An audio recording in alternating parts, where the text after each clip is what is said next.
నమస్తే welcome to studio 18 news ప్రత్యేక చర్చకు స్వాగతం. ఈ రోజు మన చర్చలో భాగంగా ఈఎన్టీ సమస్యలపై నిర్వహించున్నాం. ఈ రోజు మనతో పాటు ప్రముఖ వైద్యులు ఈఎన్టీ స్పెషలిస్ట్ డాక్టర్ రమ్య నల్లి గారు అయితే మనతో ఉన్నారండి. మరి గత 8 సంవత్సరాలుగా వైద్య సేవలు అందిస్తూ తనదైన శైలిలో సలహాలు సూచనలతో ఈఎన్టీ రంగంలోని ఎంతో రాణిస్తూ ఎంతో మందికి ఆదర్శప్రాయంగా నిలుస్తూ తన సొంతంగా విశాఖ నగరంలోని మాధవదారలోని ఈ ఈఎన్టీకి సంబంధించి ఒక క్లినిక్ కూడా నిర్వహించున్నారండి. దాంట్లో చాలా మందికి వైద్య సేవలను అందిస్తూ ఈ రోజైతే మన స్టూడియోకి వచ్చారు. సో తనని అడిగి మరిన్ని విషయాలు తెలుసుకునే ప్రయత్నం చేద్దాం.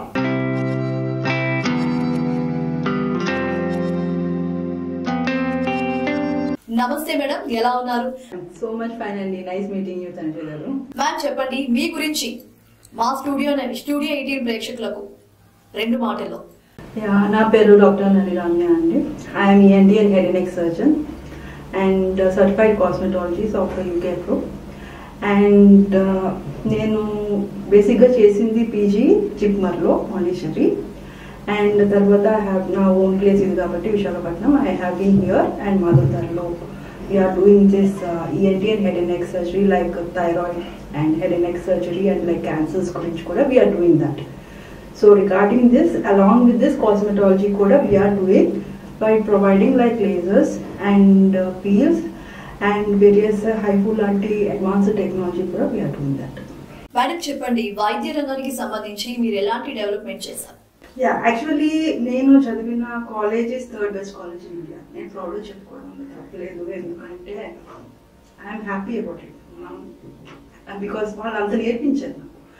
అండ్ ఈ విషయంలో నేను బేసిక్గా హెడ్ అండ్ నెక్ సర్జరీలో క్యాన్సర్స్ గురించి నా థీసిస్ బేసిక్గా దాంట్లోని హెచ్పివి వైరస్ ఎలాగా రిలేట్ అయింది అనేది ఇంపార్టెన్స్ థింగ్ కింద మేము చూసుకొని ఈ యొక్క క్యాన్సర్స్ మీద హెచ్పివి మీద ఈ సౌత్ ఇండియాలోని ఎలాగా రిలేట్ అయి ఉంది, దానికి ఎలా ట్రీట్మెంట్, ఏ వైరస్ వల్ల ఎఫెక్ట్ అవుతున్నారు, దానికి ఏం వ్యాక్సినేషన్స్ తీసుకోవాలి, అలాంటివి I have done the thesis on it and study చేసిన ఐసీఎంఆర్ గైడెన్స్ తోని. సో ఈ విషయంలో I very much happy regarding that. And second thing ఏంటంటే ఏంటి అంటే చాలా మంది అనుకుంటారు ఓన్లీ ఇయర్, నోస్, థ్రోట్ అదే అనుకుంటున్నారు. అని కాదండి, హెడ్ అండ్ నెక్ కేసెస్ కూడా చూస్తుంటాం. లైక్ ఇప్పుడు క్యాన్సర్ అనుకున్నవి and thyroid problems, thyroid and even brain సంబంధించిన లైక్ స్కల్ బేస్ సర్జరీస్ కూడా చేస్తూ ఉంటాం అన్నమాట. ఆ విధానంలో there are many things I can చెప్పచ్చు. ENT and head neck surgery చాలా బేసిక్, ఎస్పెషల్లీ ఈ టైంలో so many people are suffering with headaches. ఈ విషయంలో we can do so much. చాలా అడ్వాన్స్డ్ ట్రీట్మెంట్స్ వచ్చాయి, ఈవెన్ విత్ లేజర్స్ ఆల్సో వచ్చాయండి and radiotherapies కూడా వచ్చాయి. దాంతో సర్జరీస్ అవాయిడ్ చేస్తూ we can go more for conventional methods. Maximum surgeries చేయకుండా మనం ట్రీట్ చేసేయచ్చు. మేడం మరి మీరు ఈఎన్టీకి సంబంధించి స్పెషలిస్ట్, మరి దానికి సంబంధించి ఈఎన్టీ అంటే ఏంటి, ముఖ్యంగా మరి దాంట్లో ఏముంటుంది? మన మామూలుగా చెవి, ముక్కు, ఈ గొంతు అనేవి ప్రధాన సమస్యలు. అసలు దీనికి సంబంధించి ఎలాంటి లక్షణాలు ఉంటాయి మీ మాటలో తెలియజేయాలనుకో. మేడం మరి మీరు ఈఎన్టీకి సంబంధించి స్పెషలిస్ట్, మరి దానికి సంబంధించి ఈఎన్టీ అంటే ఏంటి, ముఖ్యంగా మరి దాంట్లో ఏముంటుంది? మన మామూలుగా చెవి, ముక్కు, ఈ గొంతు అనేవి ప్రధాన సమస్యలు. అసలు దీనికి సంబంధించి ఎలాంటి లక్షణాలు ఉంటాయి మీ మాటలో తెలియజేయాలనుకో. అంటే ఈఎన్టీ అంటే ఇయర్, నోస్, థ్రోట్, అది అందరికీ తెలిసింది. దాంతో పాటు హెడ్ అండ్ నెక్ సర్జరీస్ కూడా మేము చేస్తూ ఉంటామండి. ఎందుకంటే ఇయర్, నోస్, థ్రోట్ అనేది హెడ్ లోనే పార్ట్ కాబట్టి ఇవన్నీ కోరిలేటెడ్. ఇప్పుడు థ్రోట్ తో పాటు థైరాయిడ్ ఉంటుంది దాని ముందు. సో థైరాయిడ్ ప్రాబ్లం క్లియర్ చేయకపోతే థ్రోట్ ప్రాబ్లం క్లియర్ అవుతుంది. ఆ థ్రోట్ ప్రాబ్లమ్ తో థైరాయిడ్ అన్ని రిలేటెడ్ అయిపోయి ఉన్నాయి. ఇక్కడ ఇప్పుడు క్యాన్సర్స్ ఉన్నాయనుకోండి, ఓరల్ క్యాన్సర్ ఆర్ గొంతు క్యాన్సర్స్, దానికి కూడా గొంతుతో సంబంధం. ఎందుకంటే ఇక్కడ పొడుపులో పెరుగుతూ ఉంటుంది, అవి కూడా లింఫ్ నోడ్స్ అంటారన్నమాట. ఏంటంటే క్యాన్సర్స్ చూసుకుంటున్నప్పుడు ఆ స్వెల్లింగ్స్ ఏమైనా వస్తున్నాయా లేదా అనేవి చూసుకుంటుంటాం. So everything is link. దాంతో పాటు ఏంటంటే ఇప్పుడు ముక్కులోని సైనసైటిస్ అనే సమస్య మీకు తెలిసిందే. అది చిన్న సమస్య, నిజం చెప్పాలంటే చిన్నది. ఇంకా మిగతా ప్రాబ్లమ్స్ ఉన్నాయి లైక్ పిట్యూటరీ ట్యూమర్స్, అంటే బ్రెయిన్ లోని ట్యూమర్స్ ఉంటాయి పిట్యూటరీ అని. ఈ పిట్యూటరీ ట్యూమర్స్ ని కూడా ముక్కు నుంచి అప్రోచ్ అయ్యి ఆ యొక్క బ్రెయిన్ సర్జరీ చేయొచ్చు. And along with this ENT and neuro surgery ఇద్దరు కంబైన్ అయ్యి చేస్తారు. అండ్ ఇంకో వేరే cancer reconstruction surgeries, plastic surgery or ENT ఇద్దరు we can do that. So it's a very vast, ear కాదు, నోస్ కాదు, థ్రోట్ కాదు. ఎందుకంటే మన బాడీలో most complicated anatomy is head and neck. So అది క్లియర్గా ఉండాలి అంటే we have to know each and every pathway, nerves నుంచి బ్లడ్ సప్లై ఎక్కడి నుంచి వస్తుంది అనేది చూసుకోవాలి. కాబట్టి ఐ థింక్ ఈ యొక్క ఎనాటమీ ఈజీగా ఐడెంటిఫై చేసి వాట్ ఈస్ ద ప్రాబ్లమ్స్ అని తెలుసుకొని ఈజీగా క్యూర్ చేయొచ్చు. చాలా మంది క్యూర్ అయిన వాళ్ళు కూడా ఉన్నారండి. మరి మీరు ఇప్పుడు చెప్పినట్లుగా హెడ్ అండ్ నెక్ అన్నారు కదండి, చాలా మందికి ఈ యొక్క మెడ నొప్పి అనేది చాలా ఎక్కువగా ఉంటుందండి. అంటే ఫోన్స్ వాడడం వల్ల అంటారా, దానికి సిమ్టమ్స్ ఎలా ఉంటాయి, దానికి కారణాలు ఎలా ఉంటాయి, దాన్ని ఎలా నివారించవచ్చు అంటారు?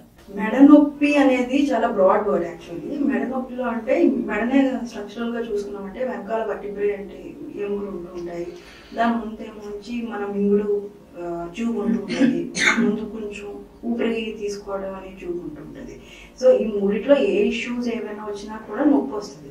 కానీ ఎక్కువ ఫోన్ వాడే వాళ్ళు ఏంటంటే ఇలా బెండ్ అయిపోతూ ఉంటారు కాబట్టి వాళ్ళకి ఏంటంటే ఎముకలు అరిగే ఛాన్సెస్, ఎస్పెషల్లీ ఏంటంటే ఈ టైంలో విటమిన్ డి అనేది కంపల్సరీ చూసుకోవాలి. ఈ విటమిన్ డి వల్ల ఏంటంటే ఎముకలు అరిగిపోతూ ఉంటాయి లేకపోతే డెఫిషియన్సీ. అండ్ ఇప్పుడు రీసెర్చ్ కూడా ఇంప్రూవ్ చేస్తుందంటే 90% మందికి విటమిన్ డి డెఫిషియన్సీ. సో మీకు ఎండకి ఎక్స్పోజ్ అవ్వట్లేదు, బయటికి వెళ్ళట్లేదు, మొత్తం అంతా రూమ్లోనే అయిపోతున్న టైంలో 90% మందికి 90 డెఫిషియన్సీ. విటమిన్ డి ఎంత ఇంపార్టెంట్ అంటే జస్ట్ ఎముకలకే కాదండి, ఈవెన్ హార్ట్ పనిచేయడానికి కూడా అంత ఇంపార్టెంట్, ఈవెన్ మామూలు మజిల్ ఫంక్షనింగ్ కూడా అంత ఇంపార్టెంట్. సో అది అవాయిడ్ చేసుకుంటుంటే మ్యాక్సిమం ఏంటంటే ఎముకలు ఎరిగిపోతుంది. అండ్ ఇంకోటి స్ట్రెస్ అండ్ కొంచెం ఏదైనా అదిగా చేయడం ఏదైనా కొంచెం ప్రాబ్లమే కాబట్టి కొంచెం అలా ఉండకుండా కొంచెం కంఫర్టబుల్ జోన్లో పెట్టుకోవడం బెటర్. దాని ప్రకారం ఏంటంటే ఎముకలు అరగకుండా ఉంటాయి. ఈ రెండు కొంచెం చూసుకుంటే స్ట్రెస్ స్ట్రెయిన్ కొంచెం చూసుకుంటే ఈజీగా కంట్రోల్ చేసుకోవచ్చు. దాంతో పాటు ఏమైనా ఇంకా తగ్గట్లేదు అన్నప్పుడు we have to go for investigations like CT scan, MRI. దాంతోపాటు ఏమైనా ఉన్నదా లేదా అని తెలుస్తుంది ఈ యొక్క ఇన్వెస్టిగేషన్, ఎస్పెషల్లీ ఎంఆర్ఐ దాంట్లో. అంతేకాకుండా మేడం చాలా మందికి ఇప్పుడు ప్రెసెంట్ పెద్ద సమస్య తలనొప్పి, ఏజ్ తో సంబంధం లేకుండా చాలా మందికి ఈ హెడేక్ అనేది చాలా ఎక్కువగా ఉంటుంది మేడం. మరి దానికి సంబంధించి కారణాలు ఎలా ఉన్నాయి, లక్షణాలు, దాని నివారణ చర్యలు ఎలా ఉంటాయంట? హెడేక్ కూడా బ్రాడ్ టర్మ్, చాలా టైప్స్ ఆఫ్ హెడేక్ ఉంటాయి. ఈవెన్ కాఫీ తాగితే కూడా హెడేక్ అవ్వచ్చు, అది కెఫిన్ హెడేక్ అంటాం. కొంతమంది కాఫీ తాగితే హెడేక్ తగ్గిపోతుంది అనుకుంటారు, కానీ కొంతమంది కాఫీ తాగితే హెడేక్ వస్తుంటుంది. ఇంకోటి అది సైనసైటిస్. సైనసైటిస్ అంటే జలుబు వచ్చినప్పుడు మనకి ఫేస్ ఇలా కట్ చేస్తే మనకి ఎముకల్లో గాళ్ళు అంటూ ఉంటాయి, అది సైనస్ అంటాం. ఆ సైనస్ లోని కూడా ఇన్ఫెక్షన్ ఏమైనా వచ్చింది అంటే అప్పుడు సైనసైటిస్, దానివల్ల కూడా హెడేక్ వస్తుంది. ఇంకోటి రిఫర్డ్ పెయిన్ అంటే ఇప్పుడు ఫేస్ హెడేక్, హెడ్కి ప్రాబ్లం ఏం లేదు కానీ వేరే చోట ఏమైనా ప్రాబ్లమ్స్ వచ్చినప్పుడు ఇక్కడ రిఫర్ అవుతున్నాను చూడ, అప్పుడు రిఫర్డ్ పెయిన్ అంటాం. ఇంకోటి ఏంటంటే బీపీ ఎక్కువ ఉన్నప్పుడు కూడా హెడేక్ వస్తుంది. ఫస్ట్ సింటమ్ బీపీ వచ్చిన వాళ్ళకి హెడేక్ వస్తున్నప్పుడు కంపల్సరీ బీపీ చూసుకోవాలి. సెకండ్ థింగ్ ఏంటంటే సర్వైకల్ లోపల ఏమైనా స్ట్రోక్ వస్తున్నామని అప్పుడు కూడా హెడేక్ వచ్చే ఛాన్సెస్ ఉంటాయి. అండ్ దీంతో కాకుండా ఇంకా వేరే ఏమైనా ఇష్యూస్ ఉన్నాయా అంటే it's a broad term, very broad term. Sometimes ఏంటంటే యాక్సిడెంట్స్ అయిన తర్వాత సివియర్ హెడేక్ వస్తుంది, అది అన్నిటికన్నా భయంకరమైన హెడేక్ మాట. ఏంటంటే యాక్సిడెంట్ అయిన తర్వాత వచ్చింది అది, ఆ హెడేక్ వెంటనే ఒకవేళ వస్తే యాక్సిడెంట్ అయిన కంపల్సరీ ఇమీడియట్ ట్రీట్మెంట్ అంటూ ఉండాలన్నమాట. అది సబ్ ఆర్గనల్ హెమరేజ్ అంటాము, అంటే బ్లడ్ బ్రెయిన్ లోని తగిలిపోతుంది. ఆ టైప్ ఆఫ్ హెడేక్స్ కూడా ఉంటాయండి. సో హెడేక్ అనేది ప్రతి headache treatment paracetamol are pain killers కాదు, అసలు బ్యాక్గ్రౌండ్ ఏంటో ట్రీట్ చేస్తే ఆ యొక్క హెడేక్ క్లియర్ చేసేయచ్చు.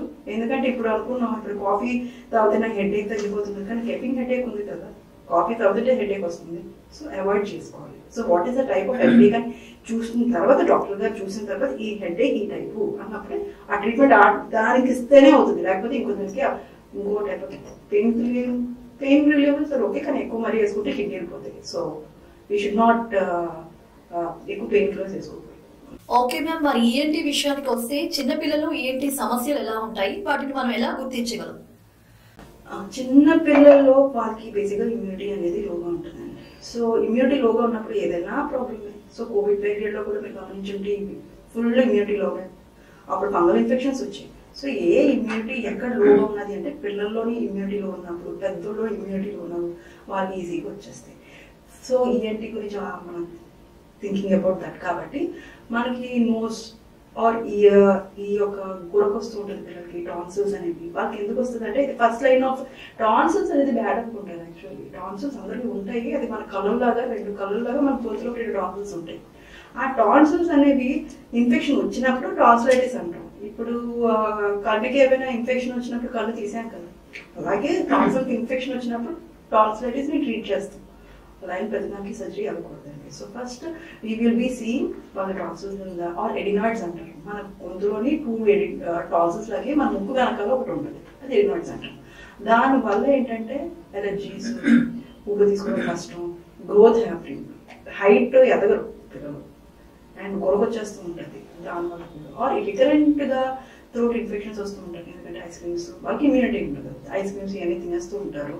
సో ఓరల్ హైజీన్ లేనప్పుడు, సరిగా night time brush 2 times brush చేసుకోవాలి, అది కూడా చేసుకోలేనప్పుడు ఈ టైంలో కొంత ఇన్ఫెక్షన్స్ అనేది మోస్ట్ కామన్. అండ్ దాంతోపాటు ఫ్యూ అదర్ రేర్ కేసెస్ కూడా ఉంటాయండి, కానీ బేసిక్ కామన్గా ఉండేవి ఏంటంటే ఇవే చూస్తున్నాం. అండ్ ఇంకోటి ఏంటంటే ఏఎస్ఓఎం అంటాం, ఇయర్ చెవులో కరాలు పడుతుంటాయి పిల్లలకి. ఎందుకు అంటే జలుబు వచ్చేస్తూ ఉంటుంది, వాళ్ళకి చిదుతూ ఉంటారు ముక్కు, అప్పుడు ముక్కు నుంచి చెవు కూడా ఇన్ఫెక్షన్కి వెళ్ళే ఛాన్సెస్ చాలా ఎక్కువ. ఏఎస్ఓఎం అంటే పిల్లలు రాత్రిపూట ఏడుస్తూ ఉంటారు చెవు పట్టుకొని. సో దానివల్ల కర్నలు పడిపోయి ఈవెన్ సర్జరీస్ కూడా వెళ్ళే ఛాన్సెస్. దీన్ని ఈజీగా ప్రివెంట్ చేసుకోవచ్చు ఫస్ట్ ఐడెంటిఫై చేసి. అసలు నాలెడ్జ్ అనేది పేరెంట్కి ఉంటే ఈజీగా పిల్లలకి అంటే క్యూర్ చేసేయచ్చు. ప్రతిదీ ఇనిషియల్ స్టేజెస్ లో చూసుకుంటే ఈజీగా క్యూరింగ్ అనేది ఈజీ. మరి ట్రాన్సిల్స్ కి సంబంధించి మరి చలికాలం అయితే ఎక్కువగా సమస్య అయితే వస్తుంది మేడం. సో అలాంటప్పుడు ఎలాంటి జాగ్రత్తలు తీసుకోవాలంటారు? టాన్సిల్స్ ఎందుకు వింటర్లోనే ఎక్కువ అంటే వైరల్ ఫీవర్స్ అనేది వింటర్లోనే ఎక్కువ, ఇమ్యూనిటీ అనేది వింటర్లోనే ఎక్కువ, తక్కువ యాక్చువల్లీ. సో తక్కువ ఎందుకు అవుతుంది అంటే మన winter is also like body మీద స్ట్రెస్. వింటర్ క్లైమేటిక్ చేంజ్ కూడా స్ట్రెస్ కాబట్టి ఆ టైంలో ఎప్పుడైనా మనకి స్ట్రెస్ఫుల్, ఈవెన్ మనకి సైకలాజికల్ కండిషన్స్, మన డిప్రెషన్, ఏమైనా స్ట్రెస్, ఇవి కూడా స్ట్రెస్. సో ఇలాంటి స్ట్రెస్ఫుల్ కండిషన్స్ లో ఉన్నప్పుడు ఇమ్యూనిటీ అనేది నార్మల్గా తగ్గిపోతూ ఉంటుంది. అలాగే వింటర్ సీజన్ లో కూడా స్ట్రెస్ కాబట్టి ఇమ్యూనిటీ అనేది తగ్గిపోయినప్పుడు ఆ యొక్క సేమ్ ఇందాక అనుకున్నట్టు థ్రోట్ ఇన్ఫెక్షన్స్ అనేవి కామన్. అప్పుడు ఈ టాన్సిల్స్ థ్రోట్ లోనే ఉన్నాయి కాబట్టి ఆ వైరల్ ఇన్ఫెక్షన్స్ ఆ టైంలోనే కామన్ కాబట్టి ఈజీగా ఆ టైంలో టాన్సిలైటిస్ వచ్చే ఛాన్సెస్ ఎక్కువ. సో ఎలా క్యూర్ చేసుకోవచ్చు అంటే ఈజీగా ఒకసారి డాక్టర్ దగ్గర చూపించుకోండి. టాన్సిల్స్ వస్తే వెంటనే ఆపరేషన్ చేయము. దర్ సంథింగ్ ఒక క్రైటీరియా అంటూ ఉన్నది ఒకటి. ఈ యొక్క క్రైటీరియాలో పడితే పిల్లోడికి రిజల్ట్ ఫీవర్ వస్తుంది, స్కూల్ ఎన్నిసార్లు మానేస్తున్నారు, గ్రోత్ హ్యాపర్ అయిపోతుంది, ఫీవర్తో పాటు వేరే ఏమైనా ప్రాబ్లమ్స్ ఏమైనా ఉన్నాయా, ఎన్ని ఎపిసోడ్స్ వచ్చాయి, ఇవన్నీ చూసిన తర్వాతే మీకు సర్జరీ అనేది ఇండికేట్ చేస్తాం. లేకపోతే టాబ్లెట్స్ ఇచ్చి you can manage it. Adenoids కూడా వీటిలో గివ్ టాబ్లెట్స్, ఒకవేళ వేరే ప్రాబ్లమ్స్ అసోసియేట్ అయ్యాయి అంటే సర్జరీ చేస్తాం. మరి మ్యామ్ ఈఎన్టీకి సంబంధించి ఈ చెవి అనేది ఒక సమస్య, మరి దీంట్లో వినికిడి సమస్య అనేది తరచూ చాలా మందికి వస్తూ ఉంటుంది. అసలు అది ఏమిటంటారు మ్యామ్? సో ఇయర్ అనేది చాలా మనం చూసే ఇయర్ బయట ఒకటే అనుకుంటాము, కానీ లోపలికి డెప్త్లోకి వెళ్తే మన చెవు అనేది 3 పార్ట్స్ కి డివైడ్ అయి ఉంటుంది. Outer ear and middle ear and inner ear అని ఒకటి ఒక్కొక్క పార్ట్.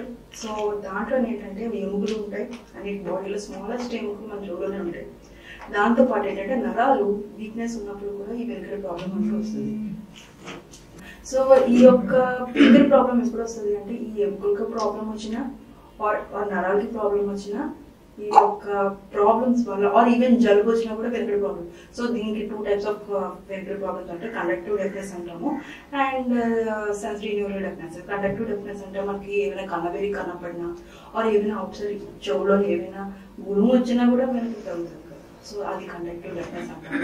ఆర్ ఈవెన్ ఎముకలు విరిగిపోతున్నా ఆర్ కరిగిపోతున్నప్పుడు ఆ టైంలో కూడా, ఆర్ జలుబు వచ్చినప్పుడు చెవులో నుంచి వాటర్ అక్యూములేట్ అయిపోతుంది అదైనప్పుడు, ఆర్ ఈవెన్ నరాల్ వీక్నెస్, పెద్దోళ్ళకు సెన్సిటివ్ న్యూరల్ డెఫ్నెస్ అంటారు, ఏజ్ పెరుగుతున్న కొద్దీ ఈ యొక్క వెనుకల ప్రాబ్లం వస్తుంది అనుకున్నాం. సో అది సెన్సిటివ్ న్యూరల్ అంటే బ్రెయిన్ నర్వ్స్ వెళ్ళే పాటు వీక్ అయిపోతూ ఉంటాయి అన్నమాట.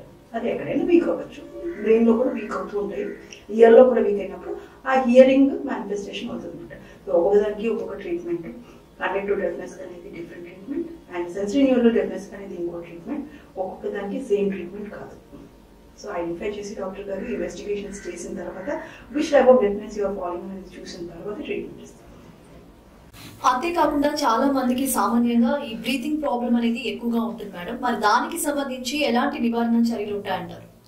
బ్రీదింగ్ ప్రాబ్లం అనేది షార్ట్నెస్ ఆఫ్ బ్రెత్ అనేది మనం డిఫరెంట్ బాడీలో డిఫరెంట్ పార్ట్స్ కింద డివైడ్ చేయాలండి. ఫస్ట్ టైం నుంచి ఫేస్ లో ముక్కు నుంచి ప్రాబ్లం వస్తుందా బ్రీదింగ్, ఆ టాన్సిల్స్ ఈ ఏరియాలో ప్రాబ్లం వస్తుందా, ఆర్ గొంతులోంచి బ్రీదింగ్ ప్రాబ్లం వస్తుంది, ఆర్ లంగ్స్ లో బ్రీదింగ్ ప్రాబ్లం వస్తుంది.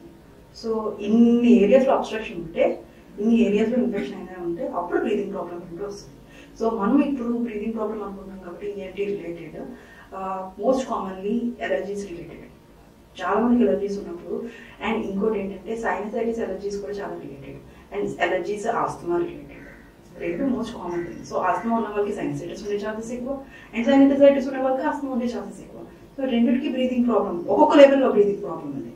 సో ఊపిరి తీసుకోవడం కష్టమైనప్పుడు, ముక్కులో ఎలర్జీస్ ఉన్నప్పుడు, ఆర్ పాలిప్ బొడుగులో పెరుగుతూ ఉంటాయి, పాలిప్స్ అంటాం, or even any growths, even cancers. అది వెరీ రేర్, అందరికీ క్యాన్సర్స్ వచ్చి వెరీ రేర్. సో ఆ టైంలో ఉన్నప్పుడు బ్రీదింగ్ ప్రాబ్లమ్స్ అన్నీ ఉంటాయి. అండ్ టాన్సిల్స్, పిల్లలకి గురకొస్తూ ఉంటుంది, అండ్ ఊపిరి రాత్రిపూటలు లేచిపోతూ ఉంటారు. అంటే లైక్ పడుకుంటారు, నాకు ఊపిరి ఆడట్లేదు అనుకుంటే ఒక నిమిషం లేచిపోతూ ఉంటారు. దీనివల్ల ఏంటంటే వాళ్ళకే ప్రాబ్లం కాదు, పక్కన ఉన్న వాళ్ళు కూడా ప్రాబ్లం గురకూడదు. అండ్ సెకండ్ థింగ్ ఏంటంటే ఈ యొక్క ఊపిరితిత్తులు వోకల్ కార్డ్స్ అంటూ ఉంటాం అనమాట. అది ఎంట్రీ మన లంగ్స్ కి ఎంట్రీ. అక్కడ వాయిస్ ప్రొటెక్షన్ అంటూ ఉంటుంది, ఊపిరి తీసుకునే ఎంట్రీ కూడా. సో ఆ టైంలో అక్కడ ఏమైనా పెథాలజీ ఏమైనా వచ్చినా, ఆర్ లైక్ స్వెల్ అయిపోతూ ఉంటుంది, ఆర్ ఇన్ఫెక్షన్ ఎపిగ్లోటైటిస్ అంటాం. జస్ట్ నార్మల్ సోర్ థ్రోట్ కింద స్టార్ట్ అవుతుంది, కానీ ఊపిరి తీసుకోవడం కష్టమైపోయి ఈవెన్ చనిపోవచ్చు కూడా. That is a very emergency situation, acute epiglottitis అంటాము, వేరే ఊపిరి తీసుకోవడం ఇబ్బంది అయితే చనిపోతారు. సో అలాంటి ఎమర్జెన్సీ కేసెస్ కూడా ఉన్నాయి. అండ్ ఈవెన్ ఆస్తమా కూడా ఎలర్జీ. సో గొడక పిల్లికూతులు వస్తూ ఉంటాయి. దాంతో పాటు ఏంటంటే ఏమైనా మోస్ట్ ఆఫ్ ద ఎలర్జీస్ ఏంటంటే ఇక్కడ నుంచి నోస్ నుంచి స్టార్ట్ అవుతాయండి. కిందకి వెళ్తున్నప్పుడు కిందకి ఇరిటేట్ అయిపోతూ ఉంటాయి. ఈ ట్యాప్ అనేది ఫేస్ లో స్టాప్ చేస్తే కిందంత ఇరిటేషన్ అనేది ఆపేయచ్చు. సో దాంతో పాటు లంగ్స్ లో కూడా ఏమైనా బ్లడ్ ప్రాబ్లం కాబట్టి, ఇది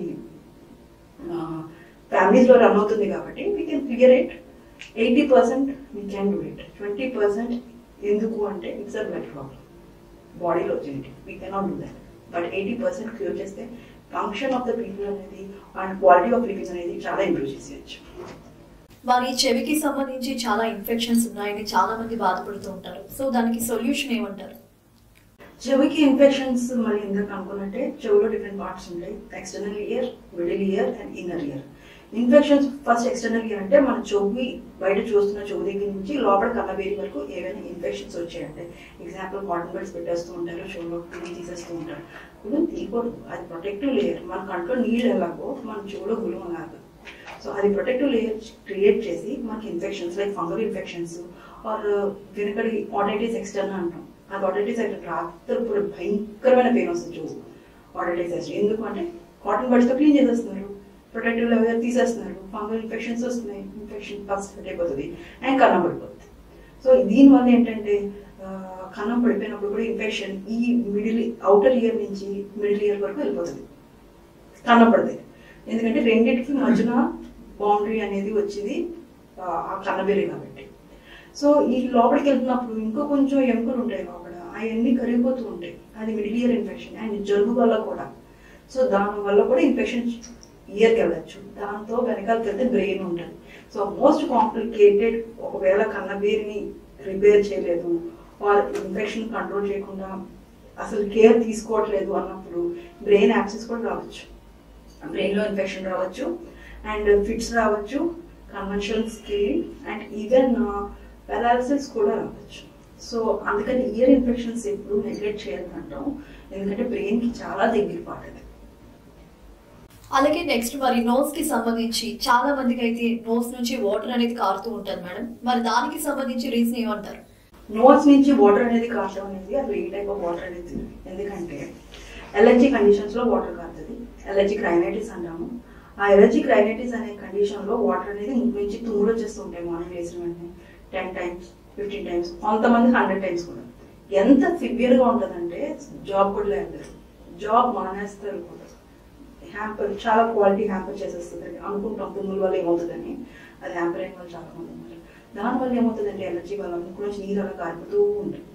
దాంతోపాటు ఏం చూసుకోవాలంటే మన పాలిప్స్ అనే కండిషన్స్ ఏమైనా సివియర్ ఫార్మ్ ఆఫ్ ఎలర్జీ కండిషన్స్లో పాలిప్స్ అనే ముడుపుల్లో పెరుగుతుంటాయి. మీరు యాంటీబయాటిక్స్ ఇచ్చి ఆ రోజు ఆ నిమిషం మోటార్ కలిసి వేసేసుకుంటే ఆ నిమిషం వరకు తగ్గుతుంది, తర్వాత మళ్ళీ వచ్చేస్తుంది. సో ఇది ప్రివెంట్ చేసుకోవాలి. అసలు వాట్ ఈస్ ద కండిషన్, ఏమైనా ముడుపుల్లో పెరిగాయా, పాలిప్స్ అంటాం, నేసల్ పాలిప్స్ అలాంటివి ఏమైనా పెరిగాయా, సైనసైటిస్ ఉందా లోపల అనేది స్కాన్ చేసి చూస్తాం అన్నమాట. వెదర్ ఇట్ ఇస్ దేర్ అన్నమాట, ఆ ఎండోస్కోపీ చేసి చూస్తాం వాట్ ఈస్ దేర్ అన్నమాట.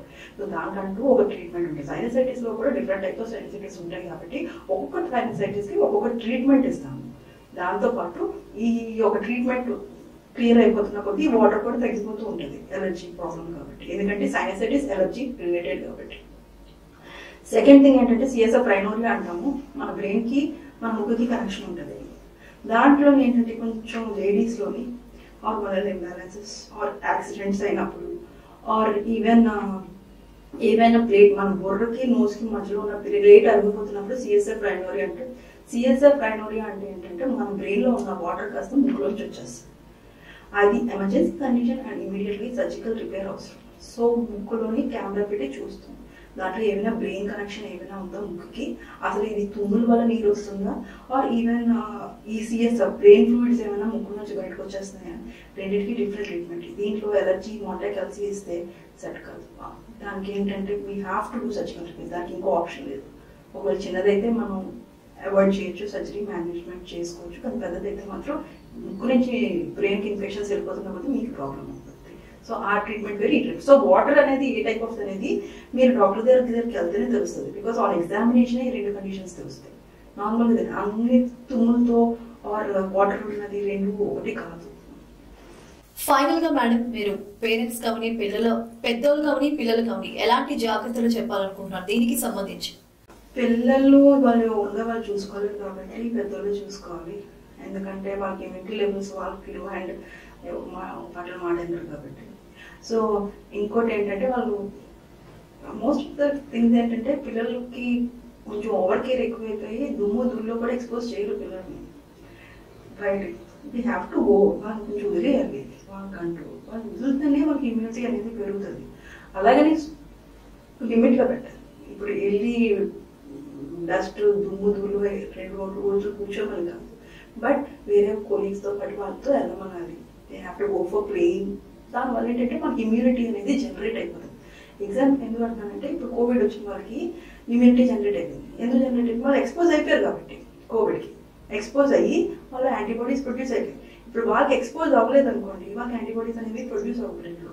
సో అప్పుడు ఏంటంటే ఒకేసారి అటాక్ అయినప్పుడు సివియర్గా అటాక్ అయిపోతారు. సో అలాగే కొంచెం పేరెంట్స్ అనేది కొంచెం మరీ ఓవర్ కేర్ చూపించుకోవాలి. అండ్ సెకండ్ థింగ్ ఏంటంటే పిల్లలకి థ్రోట్ ప్రాబ్లమ్స్ అయినా ఇట్లాంటి ఊపిరి తీసుకోవడం కష్టం, వెయిట్ గెయిన్ అవ్వట్లేదు, మా పిల్లలు ఇంతే హైట్ ఉండిపోతున్నాడు, వాళ్ళు ఇంత ఎదగట్లేదు అన్న టైంలో ఉన్నప్పుడు కంపల్సరీ మీరు ఒకసారి ఏంటి డాక్టర్ అండ్ పీడియాట్రిషియన్ అనేది ఇంతనే ఒకసారి చూపించుకోవాలి. అండ్ సెకండ్ థింగ్ ఏంటంటే హెడేక్స్ అనేది పిల్లల్లో కూడా కామన్, ఎందుకంటే వాళ్ళకి కొన్ని సైనస్ అన్ని ఆ టైంలో కూడా డెవలప్ అవుతుంది. పిల్లలు కూడా సైనసైటిస్ వస్తుంది.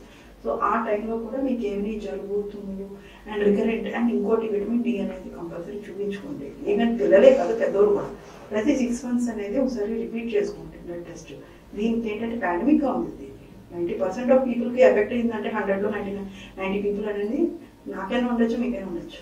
సో ఆ యొక్క ట్రీట్మెంట్ తీసుకుంటేనే కానీ మీకంటూ ఇమ్యూనిటీ అనేది డెవలప్ అవ్వదు. సో ఒకసారి ఇమ్యూనిటీ డెవలప్ అయ్యింది అంటే మీరు ఏ ఇన్ఫెక్షన్ అయినా మీరు ఏదైనా కంట్రోల్ చేయవచ్చు. అసలు డాక్టర్ అవసరమే ఉంది. మరి వీటన్నిటికీ సంబంధించి ఎలాంటి ఆహారం తీసుకోవాలి అంటారు? ఆహారం అనేది లైక్ ఇప్పుడు విటమిన్ డి అన్నది అనుకోండి, దానికి ఒక డెఫిషియన్సీ అంటే కొంత పర్టికులర్ ఫుడ్ అంటే ఉంటుంది. ఇప్పుడు ఎక్స్ట్రీమ్ లెవెల్స్ ఆఫ్ ఏదైనా extreme levels of cold and hot అనేది తీసుకుంటే బాడీ మీద స్ట్రెస్. మరీ కోల్డ్ తీసుకోకండి, మరీ హాట్ తీసుకోకండి, ఎందుకంటే గొంతు ఆరిపోతూ ఉంటుంది. And take adequate amount of water every day. ఎక్కువ వాటర్ తాగండి, అట్లీస్ట్ ఒక 3 to 4 liters అయినా మినిమం తాగండి. అండ్ దానివల్ల ఏంటంటే ఇంకోటి నైట్ టైం అనేది బ్రష్ చేస్తూ ఉండండి. అండ్ ఇంకోటి చాలా మందికి ఇంపార్టెంట్ ఏంటంటే యోగాలో చేస్తూ ఉంటారు ముక్కు వాషింగ్. అది చేసుకుంటే ఎలర్జీ చాలా వరకు కంట్రోల్ చేసుకోవచ్చు. అది చాలా ఫ్యాక్ట్ఫుల్, అది నేజల్ ఇరిగేషన్ అంటాం. సో దానివల్ల ఎలర్జీ చాలా కంట్రోల్ అవుతుంది. అది మీరు ఇంట్లోనే చేసుకోవచ్చు. అది కొంచెం గైడెన్స్ మీరు డాక్టర్ దగ్గర తీసుకుంటే ఈజీగా క్లియర్ చేసుకోవచ్చు. అండ్ ఇంకోటి ఏంటంటే ప్రతిసారి బ్లడ్ టెస్ట్ అనేది ఒక 6 months ఒకసారి చేసుకుందాం, అట్లీస్ట్ 1 year ఒకసారి. విటమిన్ డి అయితే 6 months చేసుకోండి. కానీ 1 year ఒకసారి అయినా బ్లడ్ టెస్ట్ చేసుకుంటున్నప్పుడు మీకు ఏ డిఫిషియన్సీ ఉన్నది ఎలా తెలుస్తుంది? You may get vitamin D deficiency or B deficiency or iron deficiency. In fact, iron and vitamin D are immunity boosters. ఈ రెండు.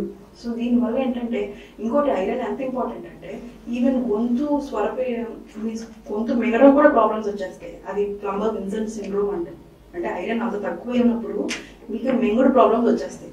సో మీరు బ్లడ్ టెస్ట్ ఒకసారి చేయించుకొని ఒకవేళ దానికి అబ్నార్మల్గా ఏమైనా ఉన్నాయి అంటే అవి ట్రీట్మెంట్స్ తీసుకోండి. లేదు ఫుడ్లో కూడా ఇవి అబ్నార్మాలిటీ ఉంటే అది మీరు రిప్లెనిష్ చేసుకోవచ్చు. మీరు ఈవెన్ గూగుల్లో చూసుకున్న what are the foods that are rich in iron అంటే వచ్చేస్తాయి, which are rich in vitamin D అంటే వచ్చేస్తాయి. దాన్ని రిప్లెనిష్ చేసుకోండి. అప్పుడు చెప్పట్లేదు, అది మీరు ఓన్గా చేసుకోవచ్చు. But you have to know whether it is deficiency or not. Madam, మరి ముందు మాట్లాడుకున్నట్లుగా మనం థైరాయిడ్ ఈ సమస్య ఇప్పుడు ప్రస్తుతం చాలా ఎక్కువగా ప్రధానం అయిపోయిందండి. మరి ఈ సమస్యకి సంబంధించి ఒక ఏజ్ లిమిట్ లేకుండా చాలా మంది ఈ థైరాయిడ్ తో చాలా ప్రాబ్లమ్స్ ఫేస్ చేస్తున్నారు. అసలు ఈ థైరాయిడ్ ఎలా వస్తుంది, దీనికి ఎలాంటి లక్షణాలు వస్తాయి, దీనికి నివారణ చర్యలు ఏమున్నాయంటారు? థైరాయిడ్ ఇస్ మనకి స్మాలెస్ట్ ఆర్గనే కాబట్టి దానికి చాలా 100 రకాల ప్రాబ్లమ్స్ అంటూ ఉంటాయి. First thing hyper thyroidism and hypothyroidism అంటే ఇప్పుడు థైరాక్సిన్ టాబ్లెట్స్ తీసుకుంటూ ఉంటారు. మీరు ఐడియా కోసం చెప్తాను. థైరాక్సిన్ టాబ్లెట్స్ తీసుకున్న వాళ్ళకి హైపోథైరాయిడ్ అంటే ఇది ఎలాగా పనిచేస్తుంది మన థైరాయిడ్ అంటే మన బ్రెయిన్లో ఒక చిన్న పార్ట్ ఉంటుంది బ్రెయిన్లోని. అది సిగ్నల్స్ ఇస్తూ ఉంటుంది, నువ్వు థైరాయిడ్ ప్రొడ్యూస్ చేయి, థైరాక్సిన్ ప్రొడ్యూస్ చేయి అని. కానీ ఇక్కడ ఏమవుతుంది, థైరాక్సిన్ సరిగ్గా ప్రొడ్యూస్ చేయలేదు అనుకోండి, ఇక్కడ ఈ యొక్క ప్రాబ్లం ఎక్కడ వస్తుంది, మనం ఓన్గా థైరాయిడ్ తీసుకోవాల్సి వస్తుంది. థైరాయిడ్సిన్ టాబ్లెట్స్ T3 T4. సో ఈ బ్లడ్ టెస్ట్ అనేది చూసిన తర్వాత మీరు హైపోథైరాయిడ్లో ఉన్నారా హైపర్ థైరాయిడ్లో ఉన్నారా. హైపర్ థైరాయిడ్ అంటే ఒక్కోసారి ఈ సిగ్నల్స్ మరీ ఎక్కువైపోతూ ఉంటాయి. సమ్ టైమ్స్ ఏంటంటే మరీ ఎక్కువ ప్రొడ్యూషన్ వచ్చేస్తుంది, ఇక్కడ తక్కువ వస్తుంది, ఇక్కడ ఎక్కువ వచ్చేస్తుంది. ఈ రెండింటి వల్ల ఏమవుతుంది, abnormal thyroid T3 T4 TSH. So ఈ అబ్నార్మల్ వల్ల వెదర్ మీరు ఈ కేటగిరీలో వస్తున్నారో ఈ కేటగిరీలో వస్తున్నారో చూస్తారు. There other conditions also. Autoimmune diseases అంటాం, ఇది లేడీస్లో ఎక్కువ వచ్చేస్తూ ఉంటుంది. ఆటో ఇమ్యూన్ డిసీజెస్ అంటే లైక్ మన ఓన్ బాడీ మన మీద యాక్ట్ చేసేస్తూ ఉంటుంది. సో ఈ కండిషన్స్లో మీరు టాబ్లెట్స్ అనేది వేసుకుంటూ ఉంటారు. అసలు దేని వల్ల వచ్చింది, బయోప్సీ అసలు థైరాయిడ్ ప్రాబ్లమ్ అసలు దేని వల్ల వచ్చింది అని చూసుకుంటాం అనమాట. అసలు థైరాయిడైటిస్ అంటాం, or sometimes solitary thyroid nodule అంటాం. అంటే పెద్దగా పెరుగుతుంది, ఇక్కడ ఒక చిన్న బొట్టులో పెరుగుతుంది. దానికి ఆపరేషన్ అవసరమా లేదా అంటే అన్నిటికీ అవసరం లేదండి. అసలు అవసరమా లేదా అనేది అల్ట్రాసౌండ్ స్కాన్ చూసి FNAC చేసి అసలు దాంట్లో పెథాలజీ పంపి అసలు లోపల థైరాయిడ్లో ఏంటి ప్రాబ్లం ఉన్నది అని చూసిన తర్వాత మీరు ఈ కేటగిరీలో ఈ థైరాయిడ్ ప్రాబ్లం ఉన్నది అని చెప్పిన తర్వాత ఆ కేటగిరీలో ఆ ట్రీట్మెంట్స్ అనేది వేరు. ఇప్పుడు థైరాయిడైటిస్ అనేది మనం డిఫరెంట్ ట్రీట్మెంట్ టాబ్లెట్స్ వేస్తాం. ఇప్పుడు సాలిటరీ థైరాయిడ్ నాడ్యూల్, ఒకవేళ క్యాన్సర్ ఉన్నది, దాంట్లో సిస్ ఏమైనా ఫామ్ అవుతున్నాయి అలాంటినప్పుడు సర్జరీస్ చేస్తాం. ఊపిరి తీసుకోవడం కష్టం వచ్చేస్తుంది అన్నప్పుడు కంపల్సరీ సర్జరీ. ఇప్పుడు థైరాయిడైటిస్కి సర్జరీ చేయం. సో ఒక్కొక్క టైప్కి ఒక్కొక్క టైప్ ఆఫ్ ట్రీట్మెంట్ ఉంటుంది థైరాయిడ్. మేడం, మరి థైరాయిడ్ లో చాలా డిఫరెంట్ టైప్స్ ఉన్నాయి. లేడీస్ కి సంబంధించి పీరియడ్స్ అనేవి ఈ థైరాయిడ్ వల్ల చాలా ప్రాబ్లమ్స్ ఫేస్ చేస్తూ ఉంటారు. కొంతమంది అయితే హెయిర్ ఫాల్ అవుతూ ఉంటుంది. సో మరి దీనన్నిటికీ రీజన్ ఏంటంటారు మేడం? థైరాయిడ్ లో థైరాక్సిన్ హార్మోన్ అంటూ ఉంటుంది. థైరాక్సిన్ హార్మోన్ కి ఇదే మెయిన్ ఫంక్షన్. ఇది ఎండోక్రైనల్ సిస్టమ్ కాబట్టి మొత్తం మన బాడీ మీద టోటల్ ఫంక్షన్స్ అన్ని ఈ యొక్క థైరాయిడ్ హార్మోన్ బట్టే ఉంటుంది. సో ఇది అంతా ఎడ్రినలిన్ సిస్టమ్, ఇదంతా అంటే like endocrinal system. So endocrinal system అనేది ఏంటంటే ఈ యొక్క బాడీ మీద డిఫరెంట్ పార్ట్స్ మీద ఈ యొక్క హార్మోన్స్ యాక్ట్ చేస్తుంది. మన హెయిర్ దగ్గర నుంచి, మన యూట్రస్ దగ్గర నుంచి, మనకి ఈవెన్ స్టమక్ దగ్గర నుంచి, ఈవెన్ మన functions of heart also. So మనకి ఇప్పుడు కిడ్నీ మీద ఒకటి ఉంటుంది అడ్రినలిన్ గ్లాండ్ అండి. సో ఈ యొక్క అది ఎండోక్రైనల్ సిస్టమ్. ఇది థైరాయిడ్ అనేది మెడ మీద ఉంది, అది ఎండోక్రైన్. సో డిఫరెంట్ ఫంక్షన్స్ అవి హార్మోన్స్ సెక్రీట్ చేస్తున్నాయి కాబట్టి ఆ హార్మోన్స్ డిఫరెంట్ పార్ట్స్ లో యాక్ట్ చేస్తున్నాయి కాబట్టి ఆ యొక్క యాక్టింగ్ టార్గెట్ పార్ట్స్ ఎఫెక్ట్ అవుతున్నాయి కాబట్టి ఆ యొక్క టార్గెట్ పార్ట్స్ ఏంటి అని చూస్తే one of the thing is uterus, periods సరిగా రాకపోవడం. సో ఈ యొక్క థైరాక్సిన్ హార్మోన్ తో ఈజీగా పీరియడ్స్ అనేది కంట్రోల్ చేయొచ్చు, ఇరెగ్యులర్ పీరియడ్స్ అనేది. అండ్ ఇంకోటి వాయిస్ కూడా చేంజ్ అవ్వచ్చు. కొంతమంది మీరు గమనిస్తే థైరాక్సిన్ హార్మోన్ ఎక్కువైపోయినా ఆర్ థైరాయిడ్ హార్మోన్ ఎక్కువైపోయినా తక్కువైపోయినా వాయిస్ పొంగిపోతుంది. సో ఈ రెండు కండిషన్స్ లో కూడా ఇంపార్టెంట్. అండ్ ఇంకొంతమంది జుట్టు ఊడిపోతూ ఉంటుంది థైరాయిడ్ ప్రాబ్లం ఉన్న వాళ్ళకి. ఎందుకంటే ఎండ్ టార్గెట్ ఆర్గన్ ఏంటంటే skin is the biggest organ in the body. So ఇలాగా ఈ యొక్క హార్మోన్స్ అనేది డిఫరెంట్ పార్ట్స్ ని రెగ్యులేట్ చేసుకుంటారు కాబట్టి ఈ ఎండోక్రైన్ పార్ట్స్ అనేవి మీరు చూసుకోవాలి. మెయిన్. మరి చాలా మంది ఎంత మెడిసిన్ వాడినా సరే థైరాయిడ్ ని కంట్రోల్ చేయలేకపోతూ ఉంటారు సమ్ టైమ్స్. అంతేకాకుండా వాళ్ళు ఎలాంటి ఆహారం తీసుకుంటే మంచిది అంటారు, అసలు థైరాయిడ్ ఎంత ఉండాలి అంటారు? సో మీరు చెప్తుంది ఏంటంటే హైపోథైరాయిడ్ గురించి we're thinking about as it is hypothyroid ఏంటంటే థైరాక్సిన్ హార్మోన్, అంటే హైపర్ థైరాయిడ్ లో మళ్ళీ ట్రీట్మెంట్ వేరైపోతుంది. సో ఇప్పుడు మోస్ట్ కామన్ గా ఉండేది ఏంటంటే హైపోథైరాయిడ్, ఎందుకంటే థైరాక్సిన్ హార్మోన్ అనేది చూసి మనం we're concentrating on that. So ఏంటంటే ఆ యొక్క ప్రాబ్లం ఏమైనా వచ్చింది అంటే ఇది కంట్రోల్ అవుతుందండి, మరి అలాగా లైఫ్ లాంగ్ ఉండిపోతుందని కాదు. మనం 1 year 2 years అలాగా మానిటర్ చేసుకుని టాబ్లెట్స్ తీసుకుంటూ ఉంటే ఒకవేళ సరిగా అయిపోతుంది అన్నప్పుడు, ఒకవేళ మీ థైరాయిడ్ హైపోథైరాయిడ్ ప్రాబ్లం వచ్చింది అంటే మీ టాబ్లెట్స్ 6 months ఒకసారి బ్లడ్ టెస్ట్ చేయించుకోండి. డోస్ అడ్జస్ట్మెంట్ అంటూ ఉంటుంది. ఒక 2 years, కొంతమంది 3 years, ఒక పాలిట్ అసిస్టెంట్ కావాలంటే 5 years ఆర్ మేబీ 10 years కూడా, కానీ తగ్గే ఛాన్సెస్ ఉంటాయి ఈజీగా.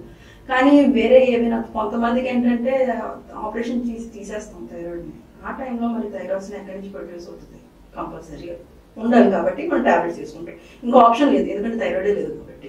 సో అలాంటి కండిషన్స్లో కంపల్సరీ థైరాయిడ్ హార్మోన్ అంటూ ఉండాలి కాబట్టి థైరాక్సిన్ మనం టాబ్లెట్స్ ఇస్తూ ఉంటాం. మిగతా కండిషన్స్లో ఏంటంటే మానిటర్ చేసుకొని డోస్ అడ్జస్ట్మెంట్స్ ప్రకారం అసలు దేనికి కాజ్, కొంతమంది ఇందాక ఆటో ఇమ్యూన్ డిజీజెస్ అన్నాం, దానివల్ల కూడా అబ్నార్మల్ ఈ యొక్క హార్మోన్స్ తేడా అయిపోవచ్చు.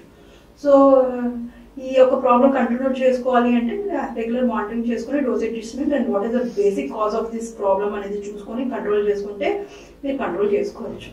చూసారు కదండి, మరి మేడం చెప్పినట్లుగా వీటన్నిటికీ కూడా తగిన జాగ్రత్తలు తీసుకుంటూ ఉంటే ఎలాంటి ప్రాబ్లం అయినా క్యూర్ అవుతుంది అని అంటున్నారు. సో మరో ఇంట్రెస్టింగ్ టాపిక్ తో అయితే మళ్ళీ కలుద్దాం. Thank you.